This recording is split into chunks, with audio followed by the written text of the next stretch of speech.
Police are investigating this attack, a man shooting at a home in Fontana with a flare gun.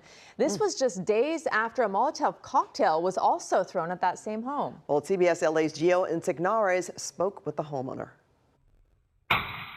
A terrifying sound, and not the first time danger has knocked on this Fontana family's door. This is security video of someone firing a flare gun into Celeste Gonzalez's home this past weekend. I have absolutely no idea who would want to harm me or harm my family.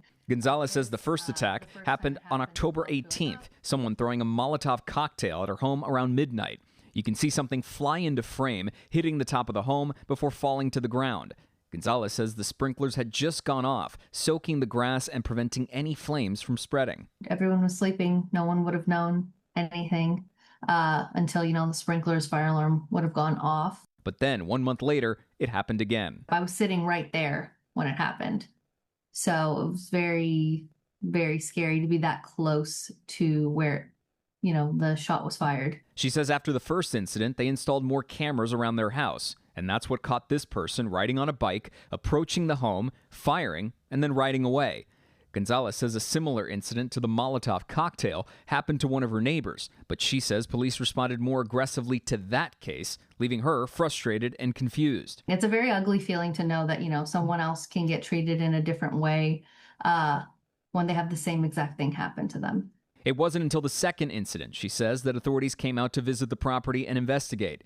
Today, Fontana police told CBS LA they've now made an arrest after an officer recognized the suspect from that flare gun video. But Gonzalez hopes by sharing this story, it highlights the need for stronger communication between neighbors and law enforcement. Definitely the better communication, like you'd mentioned, and just if other people happen to be in my shoes eventually, continuing to share their story if they're not being heard or, communicated with as well. Gio Insignares, CBS LA. Investigators say they arrested 29-year-old Bernard Gonzalez Soberanes. They say he was found at a vacant home with several flare guns and flares, and police say he's confessed to the flare gun attack.